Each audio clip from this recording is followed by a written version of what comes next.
Oh, God. We need to have a talk. We need to have a frank discussion about something. I've seen the way you've been acting on the forums, especially on the regular guy firearm page forums. I've seen the way you act towards it, and it's just you've developed this unnatural, unhealthy obsession. And because I care about you, I really want to just tell you how I feel. And maybe, just maybe, you can begin the road to recovery. You know, there's no real easy way to say this, but the Mini-14 is a piece of shit. It's a piece of shit. And you should stop buying them. You should stop buying them for defensive use. Now, I get it. I get it. A lot of you guys out there really love the Mini-14. You've dedicated a lot of time and energy to that gun, and you may have never had a single problem with them. I admit, they're a sexy looking gun. They are sexy. I like the way they look. If you ever see the one in the A-Team from the 80s, the way they had that stock set up and everything like that, it looks great. It looks like a badass rifle. It really does. Other things I like about the Mini-14. It's light. It's very light. It's very handy. And it's just an all-around very utilitarian design in terms of ergonomics. I love the ergonomics too. As a lefty, that middle safety is great. I absolutely love it about the Mini-14. But, as with all things, there's a caveat to it. And that is, it doesn't function very well as a defensive firearm. Now, in a completely normal static situation when you're going to the range and you're blinking away all day, Mini-14 is a great choice. It's really not that accurate, but it still can work very well. Now, I had a bunch of talking points, but, you know, it just kept coming out like this. So, you know, I'm just going to just try to wing it as much as I can. So let's start off by talking about the Mini-14's designer, Bill Ruger. Great firearms designer, questionable political opinions with regard to civilian ownership of high-capacity magazines, or as we call them, normal-capacity magazines. Bill Ruger himself described the Mini-14 as the world's most expensive plinking rifle. The world's most expensive plinking rifle. He didn't say it was a reliable, rugged action designed to take you into hell and back. Didn't say that. He said it was the world's most expensive plinking rifle, meaning that, well, that rather implies that it was never designed to be a defensive gun. It just never was. And it sure as hell acts like it. Sure as hell acts that way. Now, again, I can already tell the butt hurt about how strong it's going to become. And you're probably wondering why there isn't a Mini-14 in front of this camera right now. Or do you personally have any experience with the Mini-14, Dave? And the answer is, yeah, I do. I have a lot more than I like to admit. Shortly after the election, I bought a Mini-14. I bought a Mini-14 for many reasons. One is that I felt that it was a more reliable design than the AR-15 at the time. I progressed since then, and I've learned that the Mini-14 is not as reliable as an AR-15. I used to buy into the fact that the AR-15 can be shut down with like a little particle of dust in the action, but in reality, those guns keep chugging, and they're extremely reliable, and they're just excellent guns. So, as I said, I bought one shortly after the election. It was the election of Barack Obama in 2012. And I had a choice. I had a beautiful Russian SKS, or I had a Mini-14. Now, some of the reasons why I chose the Mini-14 over the SKS, and why I regret it so fucking much, is because I thought that the Mini-14 was a more practical choice for the American market. It took .223, which a round that I had no experience with at the time, and I wanted to get to know a little bit more. It was made of stainless steel, which I thought was awesome because I live in a fairly humid climate here on Long Island. We're at sea level right now, so we have a lot of rusting issues if you don't take care of your guns constantly. I've since gotten better with that, but I wanted an extra layer of protection. And also, just in general, it was a light, handy gun. I really loved it. I loved the ergonomics of it. I loved how light and just like I said, you'll utilitarian. See, I can't even speak right. I'm having such a problem describing the Mini-14. So I remember the first time I brought it to the range, I was super excited about it, and I fired the first shot. Bam! Fired, failure to eject, double feed. Failure to eject and double feed. So what I'm describing pretty much is that the gun fails to eject the round, and then the round that's supposed to be coming into the chamber actually hits the round that's currently in the chamber, thus causing what, not necessarily a double feed, but it caused something very, very similar, a failure to eject. So that was causing a lot of problems. In fact, I had so much problems with it that I had to, because it got jammed in there so much, I actually had to get one of the range officers, and he had to actually pound the magazine out with a rubber mallet. That's how bad it was. And that's just my initial impressions. So I was willing to chalk it up to, all right, break-in period and everything like that. So I was willing to let it ride for a while. But things got worse from there. I decided, okay, I'll try with a different ammunition. I tried with premium stuff. I forgot exactly what the brand was, but it was the creme de la creme of ammunition. Same thing. Went to the range, same thing happened. Failure to eject, causing a double feed. No mallet this time, thankfully. But yeah, it happened again. So this is the time where I became really, really frustrated because the Mini-14 is not a cheap rifle. It's not. It's on the higher end of money, especially here in New York, which is another reason why it's so expensive, is because a lot of guys will argue that, the Mini-14 is an excellent band stake gun because it lacks features. No, it's not. The AR-15 can be adapted to be a band stake compliant gun as well. I don't think there's any state in the country that specifically outlaws the AR-15 lower receiver. And if you have that, you can pretty much build whatever you want within your state laws, of course. I would never say build an assault weapon. That would be completely right. Anyway, yes, the Mini-14 I paid about $800 for mine. And even back then, even back in 2012, you can get a good AR-15 for about $900. And this is before the SAFE Act, too. So if I wanted to buy a pre-ban AR-15, I could have done it for about $1,000. And it would have had all the cool features and everything like that. And it would have performed a hell of a lot better than the Mini-14. But price is another problem with the Mini-14.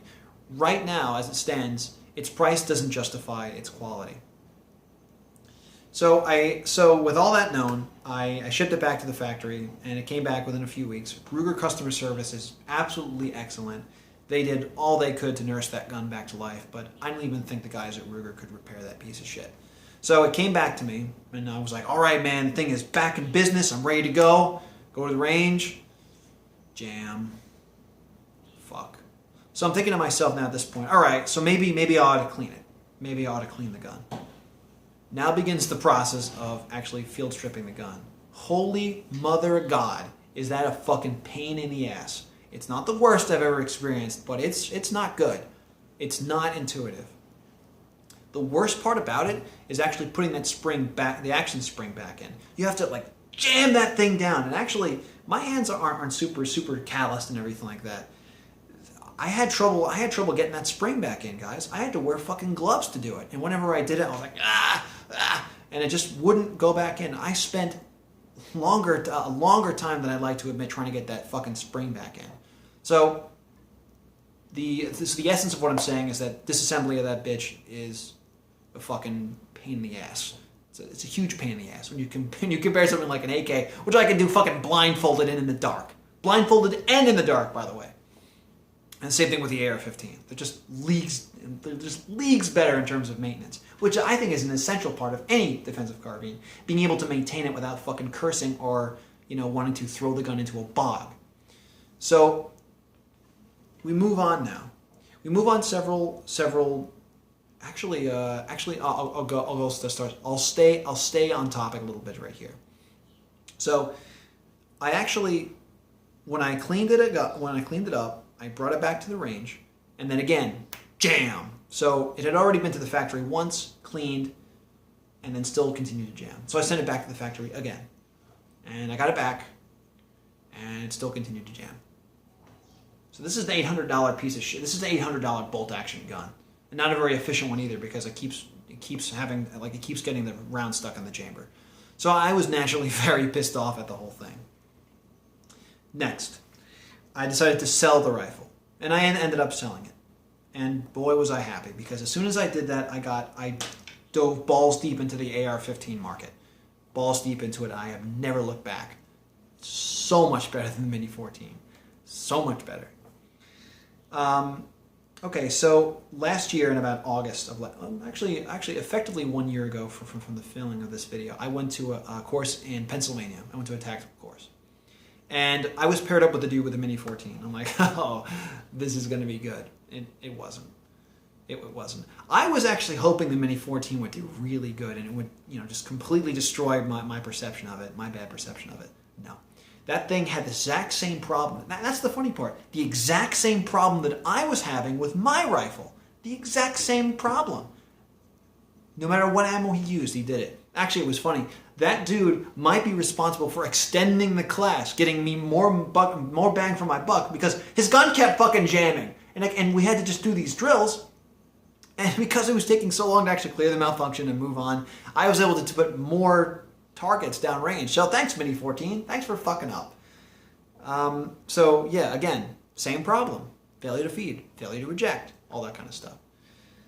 So after the tactical class, this guy and I, because we both live in New York, we decided to get together and go to the range. We went out to Calverton here on Long Island. So he brought another Mini-14. This is a separate gun, by the way. It's not the same gun.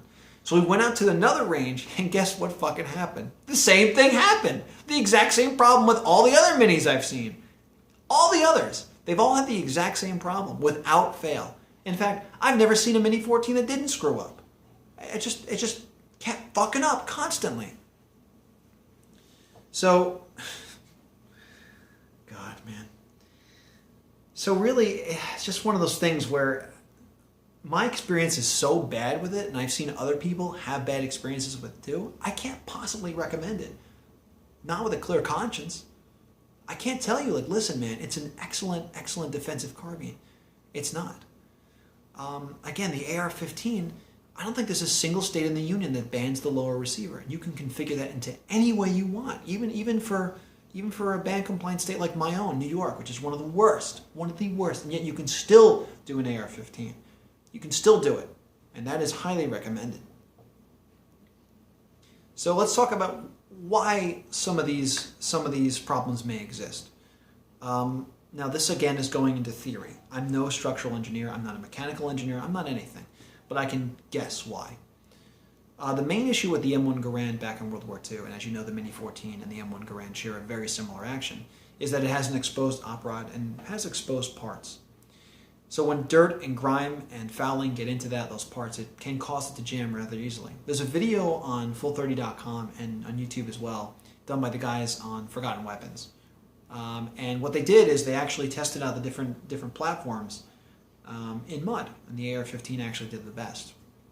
But the point is that they actually tested out the M1A. And the M1A, the problem that they encountered is that there were so many open holes in the action, meaning the op rod was exposed, and there was just different areas where the grit and crap can get in, especially when that action is open, which actually at the time it wasn't even open, so they didn't even cheat on the test. But the point is, though, is that once it gets into those small nooks and crannies, it can actually cause the action to seize up quite easily. That's my theory as to why the Mini-14 sucks ass. Now, there's another thing I didn't really go into, but it really needs to be said. Magazines.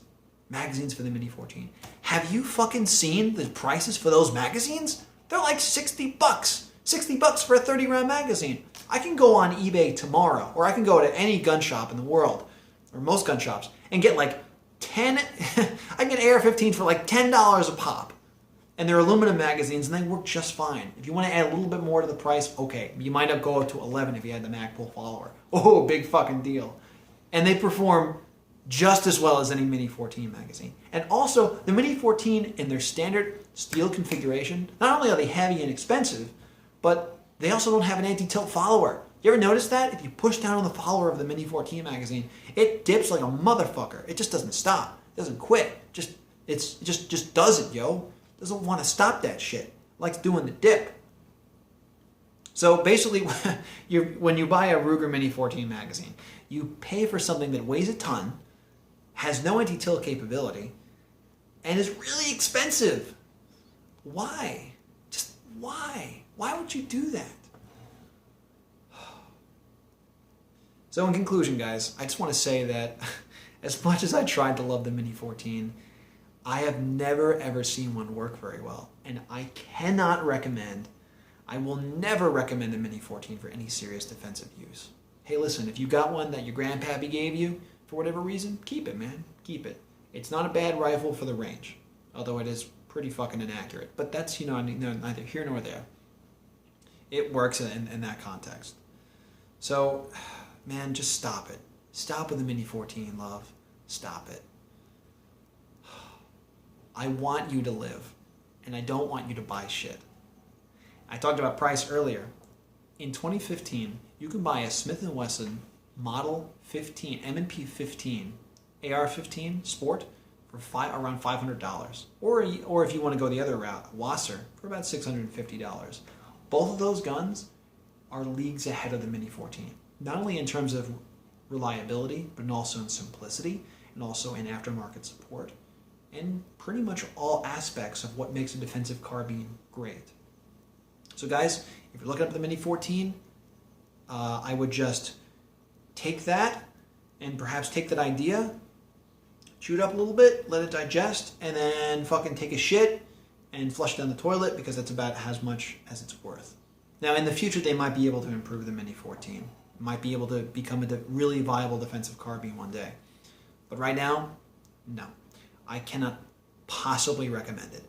And as with all things, guys, I invite you to talk to me. I invite you to start a conversation about the Mini-14, about your experiences with it, about issues that you may have encountered, or stuff that you've done to increase the reliability of it.